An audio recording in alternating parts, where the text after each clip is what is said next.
a mail order bride refused by 3 suitors, until a cowboy claimed her as his true salvation. Eliza Mee Carter had never imagined she would leave her hometown in this way, alone, uncertain, and carrying her entire life inside a single worn suitcase. She stood on the wooden train platform with her gloves folded tightly in her hands, listening to the distant whistle fade as the train that brought her west disappeared into the open land. The air smelled different here, dry and sharp, nothing like the damp streets she had known all her life. For a moment, fear settled deep in her chest, but she did not allow herself to turn back. Back home, there had been nothing left for her. Eliza had grown up in a small eastern town where life was hard and opportunities were few. Her father had passed away years earlier from illness, leaving her mother to struggle until her own health failed. By the time Eliza turned 24, she had buried both parents and learned how quickly kindness from neighbors could fade when sympathy turned into inconvenience. She worked long hours sewing clothes for wealthier families, earning just enough to survive but never enough to dream. Marriage proposals were rare, and when they did come, they were careless and unkind, offering her dependence without respect. She wanted more than survival. She wanted dignity. The idea of becoming a mail-order bride came to her quietly, through a folded newspaper left behind at the sewing house. At first, she laughed at it, embarrassed by the thought, but the word stayed with her. Men out west building towns and farms, seeking wives to share life with them. Women seeking stability, purpose, and partnership. It sounded simple on paper, almost hopeful. After many nights of thought and prayer, Eliza answered an advertisement written in plain handwriting by a man she had never met. The letter exchange was polite but brief.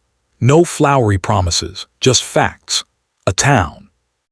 A need for a wife. A chance to start over. Eliza told herself that honesty mattered more than romance. She packed her few belongings, sold what little furniture she owned, and bought a one-way train ticket west. The journey itself felt like crossing into another life. Days passed as fields turned into plains and towns became fewer and farther apart. Eliza watched families board and leave the train, holding onto one another, laughing or arguing in familiar ways. She wondered if she would ever belong like that again. At night, she lay awake on the narrow seat, imagining what awaited her. She did not expect luxury or comfort. She only hoped for fairness. When the train finally stopped at her destination, there was no welcoming crowd. Only a handful of men standing near the station, some pretending not to stare while others made no effort to hide their curiosity. Eliza felt every step she took as if it echoed louder than it should. She straightened her back, lifted her chin, and reminded herself why she had come. The town was smaller than she expected. Dusty streets, wooden buildings, and the sound of horses more common than the sound of voices. A woman from the local boarding house approached her with measured kindness, offering a room until arrangements could be finalized. Eliza thanked her, relieved to have somewhere to rest. Still, she felt the weight of judgment pressing down on her from every direction. People talked. She could feel it even when she could not hear it. Some whispered that women like her came with secrets. Others believed she must be desperate or dishonest to travel so far from marriage. Eliza had faced judgment before, but here it felt sharper because she was alone. There was no past reputation to defend her, no familiar face to soften opinions. She was simply the mail-order bride. The man who had written to her did not come to meet her himself.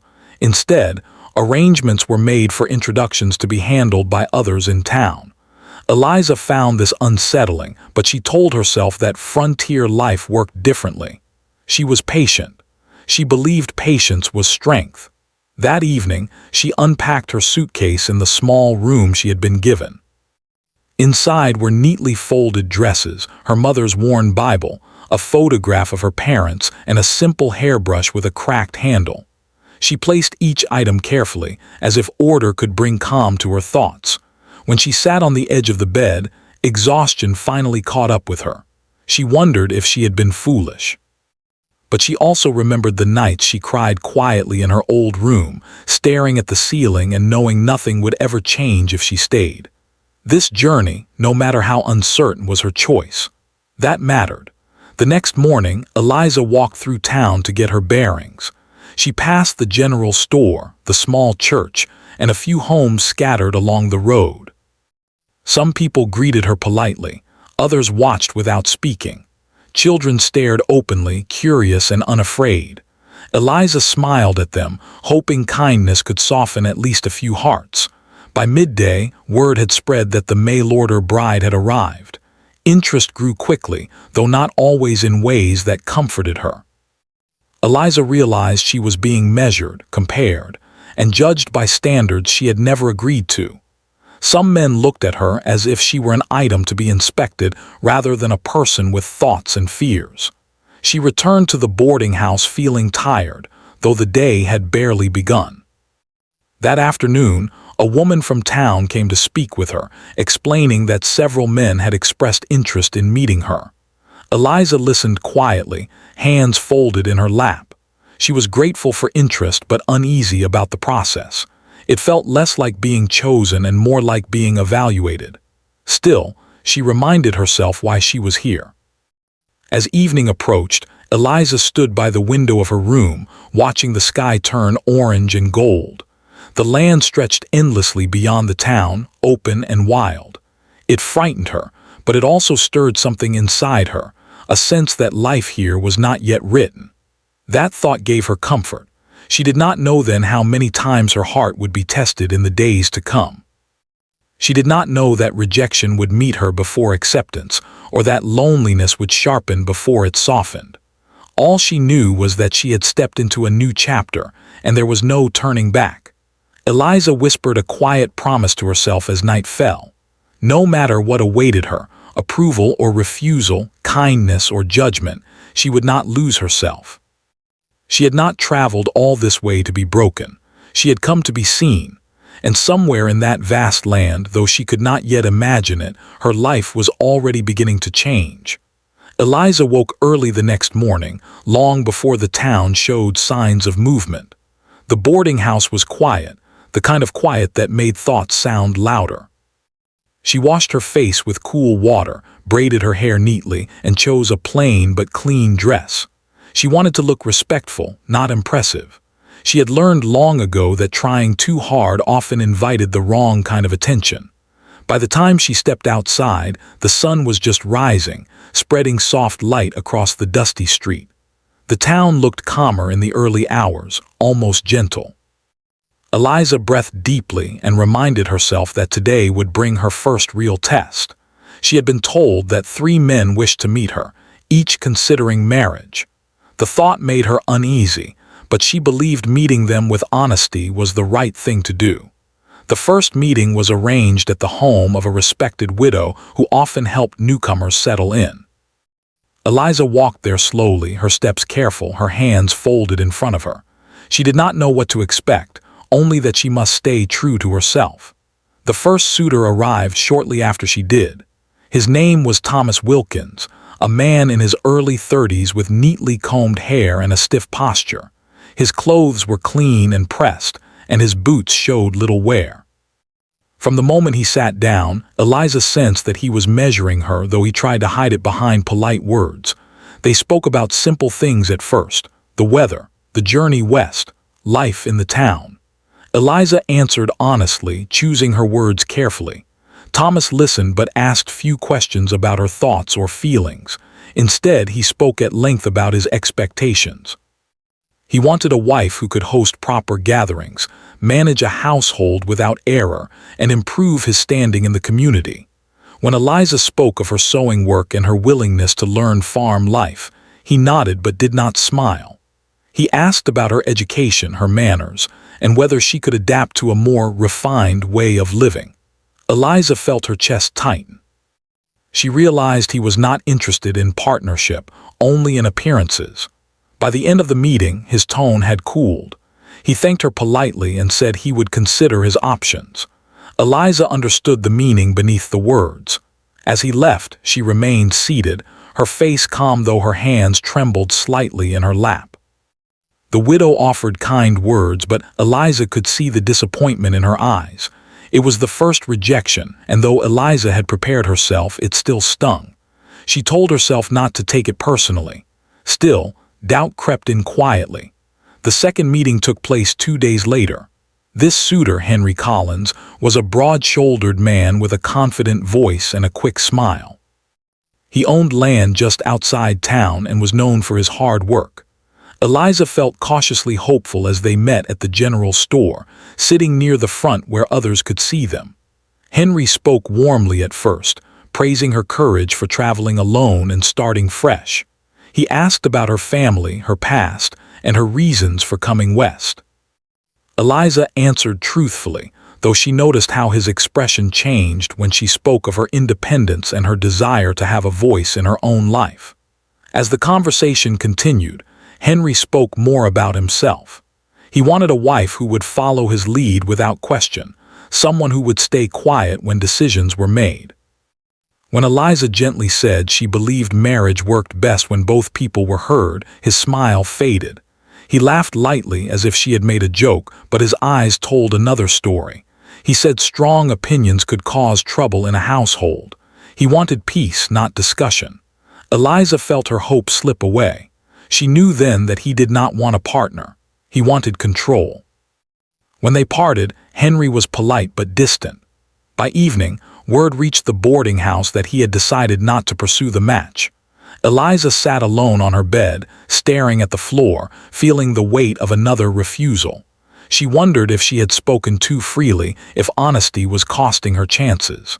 The third suitor came forward more slowly.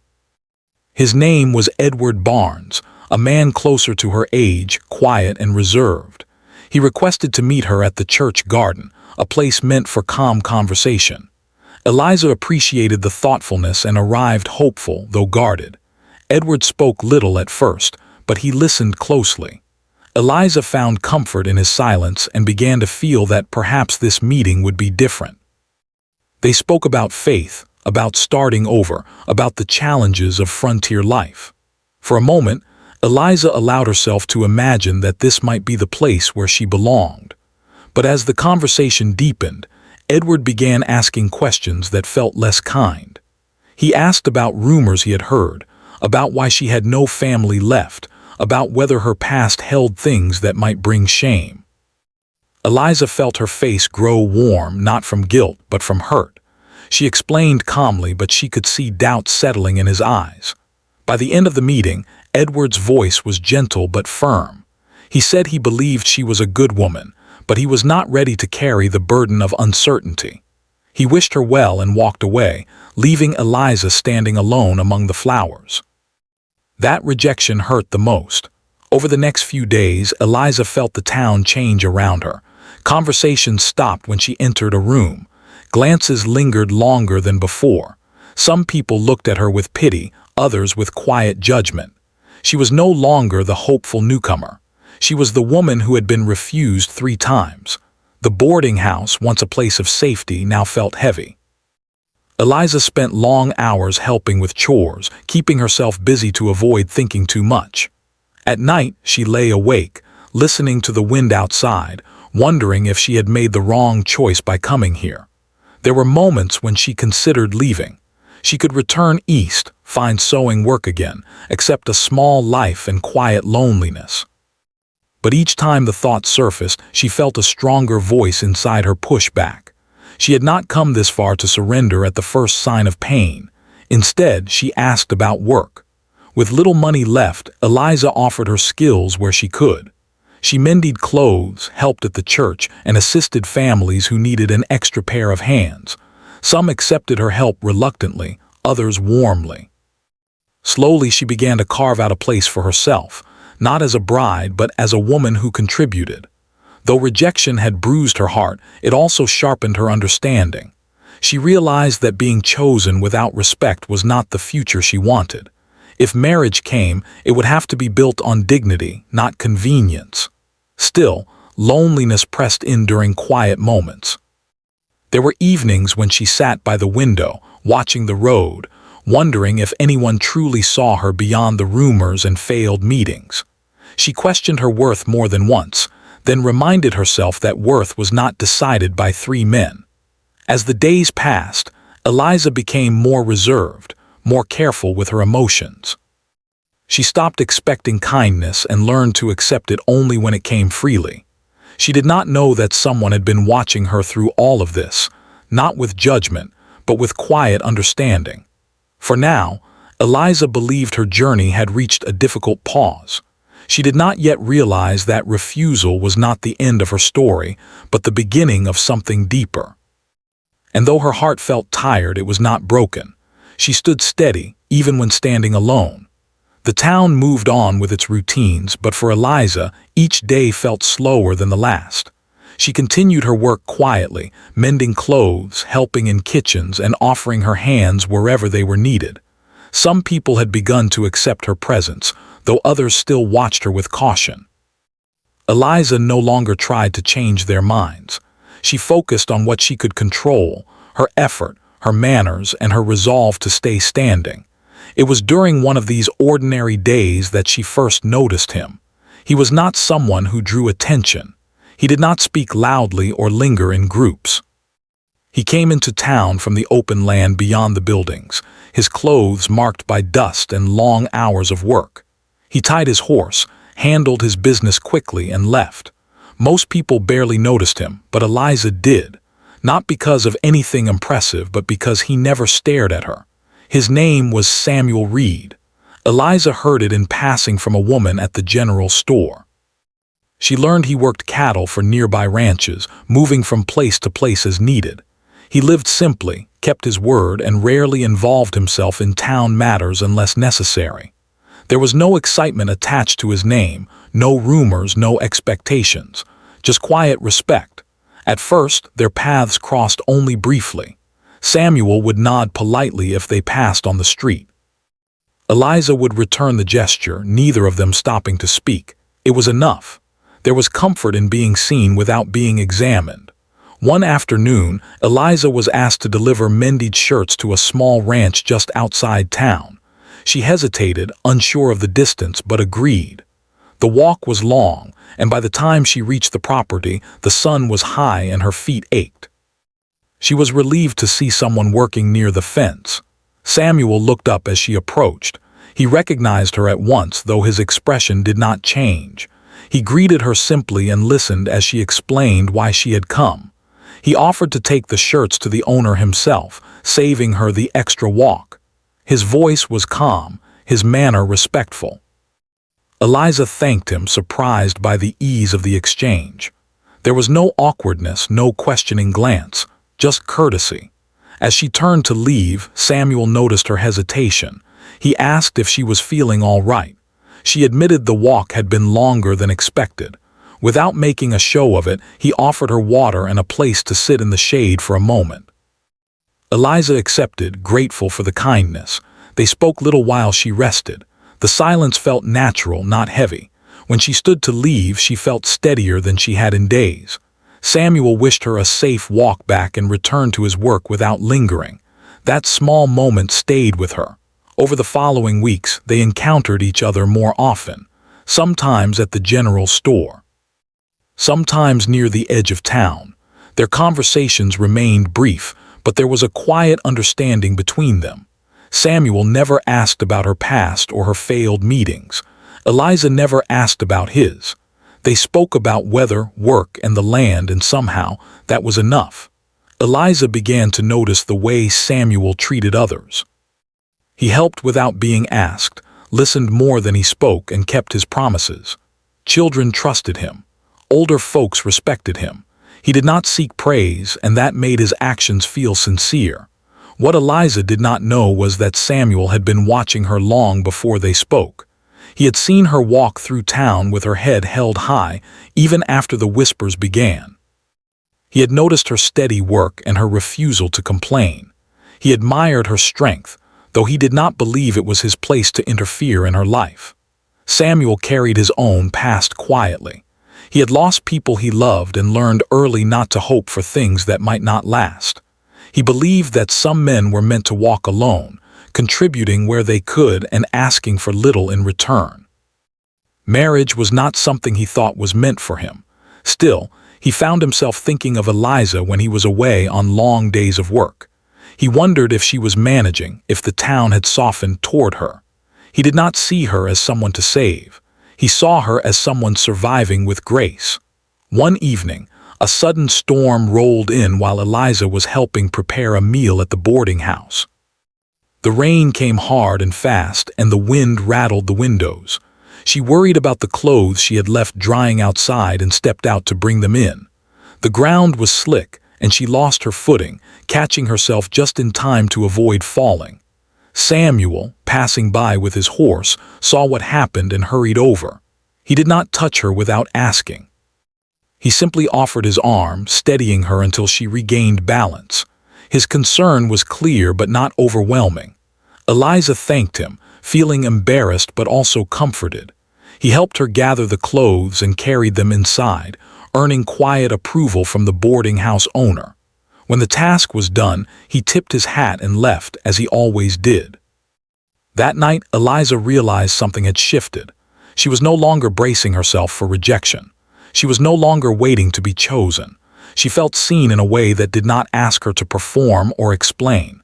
That realization brought both peace and confusion. Samuel felt it too, though he did not name it. He only knew that being near Eliza felt right in a way he had not experienced before. Still, he held himself back. He believed she deserved certainty, not a man unsure of his place in her life. As days turned into weeks, their connection deepened slowly.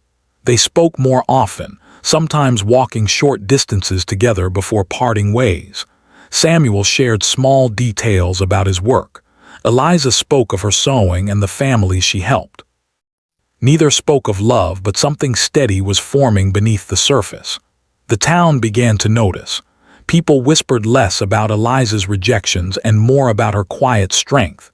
Some observed the way Samuel treated her, with respect and patience. Opinions shifted slowly, as they often do, but they shifted nonetheless. One afternoon, as they walked near the edge of town, Samuel stopped and looked out over the land. He spoke carefully, choosing his words with care. He told Eliza that he admired her resilience and that he valued her company. He made no promises, asked no questions that would corner her. Eliza listened, her heart steady.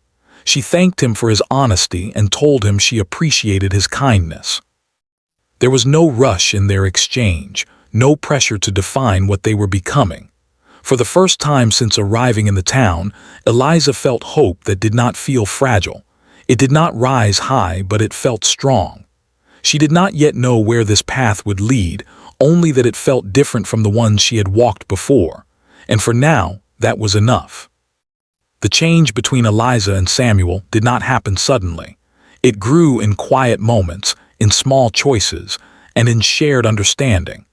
Neither of them spoke of feelings directly, but both were aware that something meaningful was forming. Eliza noticed that Samuel no longer walked away quickly after their conversations. Samuel noticed that Eliza smiled more easily when she saw him. These small signs carried more weight than words. As autumn approached, the days grew shorter and the air cooler. Work in the town increased as people prepared for winter. Eliza found herself busier than ever, helping mend heavier clothes, assisting families with food storage, and spending long hours on her feet. Though tired, she felt useful. For the first time since arriving, she felt like she belonged to the rhythm of the place. Samuel's work also became more demanding. He spent long days moving cattle, repairing fences, and preparing shelters against the coming cold. Yet no matter how long his days were, he found reasons to come into town. Sometimes it was for supplies. Sometimes it was simply to walk past the boarding house, hoping to catch a glimpse of Eliza by the window. One evening, Eliza was asked to help prepare a small gathering at the church. It was meant to bring the community together before winter settled in. She agreed, though she felt a familiar nervousness. Public gatherings still reminded her of the early days, when eyes followed her and whispers lingered. Still, she refused to hide. Samuel arrived later that evening, standing quietly near the back of the room. He did not join any group, but his presence gave Eliza comfort. When their eyes met, he nodded gently. It was enough to steady her. During the gathering, Eliza moved from table to table, offering food and kind words. People responded warmly. Some who had once avoided her now thanked her for her help. The shift was subtle but real. Eliza felt a mix of relief and disbelief. Acceptance, she realized, came slowly, but it came. After the gathering ended, Samuel walked her back to the boarding house. The night was cold, and the stars were bright overhead. They walked in comfortable silence for a while before Samuel spoke. He told her he admired how she handled herself that evening, how she never turned away from people even when it would have been easier. Eliza thanked him and admitted that it had not always been easy. She spoke softly about her doubts, her fears of being judged, and her struggle to stay hopeful. Samuel listened without interrupting, his attention steady. When she finished, he told her that strength was not the absence of fear, but the decision to keep going despite it. Those words stayed with her. As winter drew closer, Samuel began helping Eliza more openly. He fixed a loose step at the boarding house, carried heavy bundles for her, and made sure she had enough firewood when the nights grew colder. He never acted as if she owed him anything. His help was quiet and consistent, and that mattered more to Eliza than grand gestures ever could. Yet doubts still lingered. Eliza sometimes wondered if Samuel saw her only as someone in need, not as a woman worthy of partnership. She feared misunderstanding his kindness. Samuel, on the other hand, worried that stepping forward might burden her. He knew of her past refusals and did not want to add another disappointment to her life. Their unspoken fears kept them cautious. The turning point came unexpectedly. One afternoon, Eliza was helping a family outside town when news spread that a child had gone missing near the open fields. The town quickly gathered to search. Without hesitation, Samuel joined the effort. Eliza, worried but determined, helped organize food and supplies for those searching. Hours passed with no sign of the child. Tension filled the air. As the sun began to set, worry turned into fear. Eliza stood near the edge of the group, her hands clenched, her heart heavy. She had lost too much in her life to bear the thought of another loss. Samuel returned late that evening, exhausted and covered in dust. He had helped find the child, frightened but safe, sheltered near a fence. Relief washed over the town. Eliza felt tears rise, not just from relief but from gratitude. When Samuel approached her, she thanked him with a voice full of emotion she could not hide.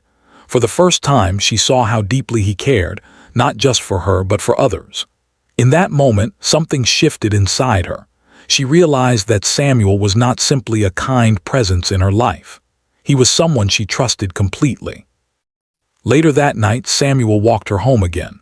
The town was quiet, the tension of the day easing into stillness. Near the boarding house, Samuel stopped. He looked more uncertain than Eliza had ever seen him. He told her he had something to say but did not want to speak unless she was willing to listen. Eliza nodded, her heart pounding gently but steadily. Samuel spoke slowly, choosing each word with care.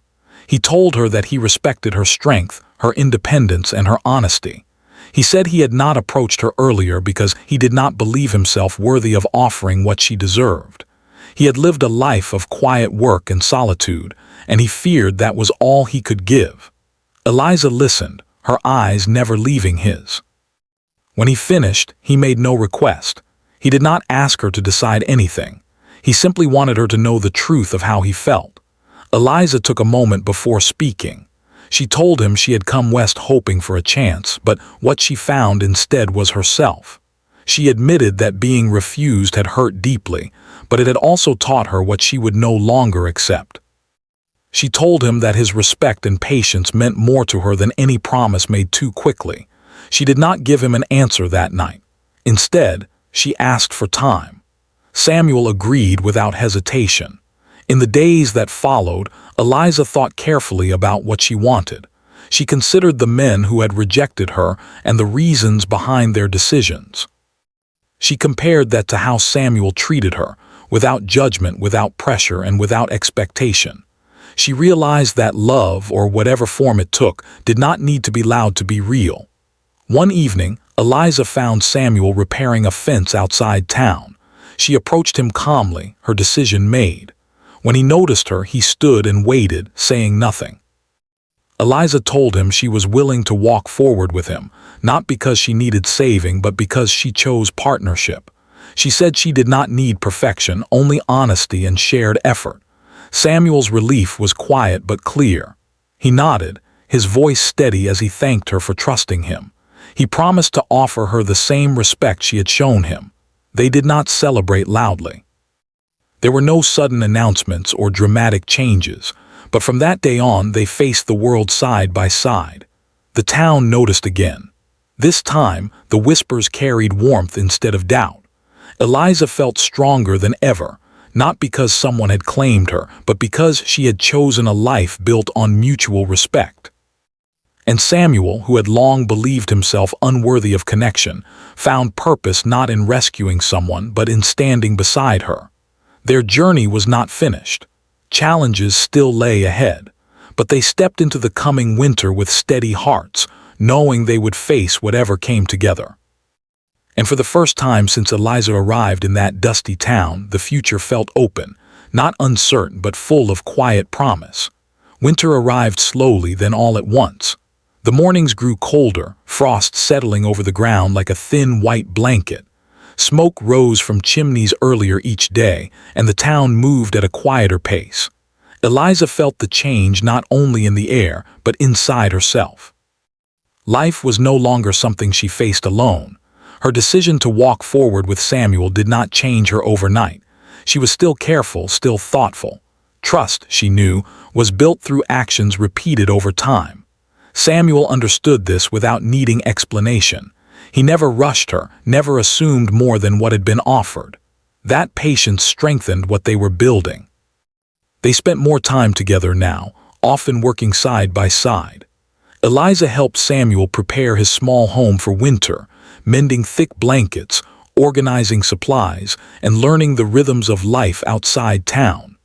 Samuel showed her how to stack firewood so it stayed dry, how to listen for changes in the weather, and how to respect the land without trying to control it. Their days were not exciting by outside standards, but they were full. They shared simple meals, quiet laughter, and long conversations that unfolded naturally. They spoke about hopes, not dreams that felt distant, but hopes rooted in daily life. Eliza wanted a place where she could contribute and feel safe. Samuel wanted a life built on honesty and steadiness. They learned each other slowly. There were moments of difficulty. Eliza sometimes struggled with memories of rejection, moments when doubt returned without warning. Samuel had days when his past weighed heavily on him, when he withdrew into silence. Instead of pulling away, they learned to sit with each other through those moments. Silence was no longer something to fear. The town watched their progress with interest. People who once doubted Eliza now saw her working, helping, and standing beside Samuel with quiet confidence. They noticed how Samuel treated her, not as someone he owned or rescued, but as someone he respected. Approval came gradually, expressed through kind words, invitations, and small gestures of acceptance. One afternoon, Eliza was invited to help organize supplies for families struggling through the winter. As she worked, she realized how far she had come. She was no longer the outsider waiting to be chosen. She was part of the town's strength. Samuel felt the change too. He found himself more connected to the community, more willing to speak and participate. Being with Eliza had softened the walls he had built around himself. He no longer saw solitude as safety. He saw partnership as strength. As winter deepened, challenges arose. A harsh storm damaged several buildings, including part of Samuel's roof. Repairs were slow and difficult in the cold. Eliza worried, not just about the structure, but about what it represented. She feared instability, the kind she had known before. Samuel saw her worry and addressed it directly. He reminded her that hardship did not mean failure. Together, they repaired what they could, accepting help from neighbors who now offered it freely. Eliza learned that leaning on others did not mean weakness. That lesson stayed with her. As the days slowly began to lengthen again, Samuel spoke to Eliza about the future. He did not make dramatic declarations. Instead, he asked simple questions. Where did she see herself? What kind of life did she want to build? Eliza answered honestly. She wanted a home built on respect, a place where effort was shared, and a life where her voice mattered. Samuel told her that was what he wanted too. They agreed to marry quietly without spectacle, not because they lacked joy but because they valued meaning over display. Word spread through the town, met with nods and smiles rather than surprise. Their union felt natural, almost expected. On the morning of their marriage, Eliza stood before a small mirror, smoothing her dress. It was simple, carefully mended by her own hands. She looked at her reflection and thought of the woman who had stepped off the train months ago, afraid and hopeful in equal measure. That woman felt distant now, though her strength remained. Samuel waited outside, calm but thoughtful. He felt gratitude more than excitement. Gratitude for timing, for patience, for a path that had led him here not through force but through trust. The ceremony was small, held in the church with only close friends and neighbors present. There were no speeches filled with promise, only quiet vows spoken clearly. Eliza felt steady as she spoke, her voice carrying the weight of choice, not need. Samuel's words reflected the same truth. They began married life as they had begun everything else, simply. Days passed, then weeks. Life did not suddenly become easier, but it became more certain.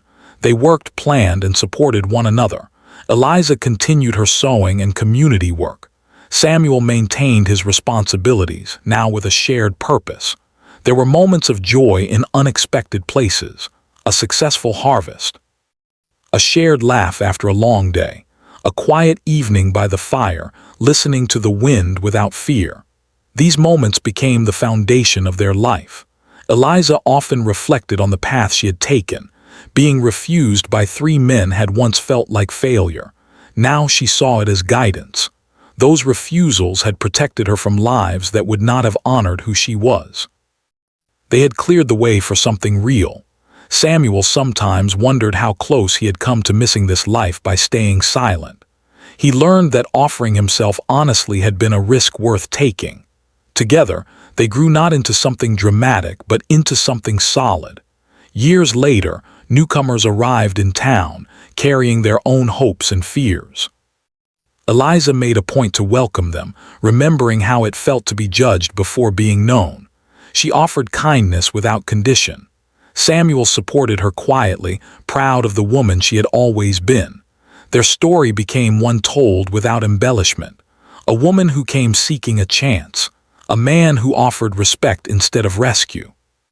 2 people who chose each other not out of desperation but out of understanding. Eliza never forgot the journey that brought her there. She honored it by living fully, standing tall, and offering others the same dignity she had fought to claim for herself.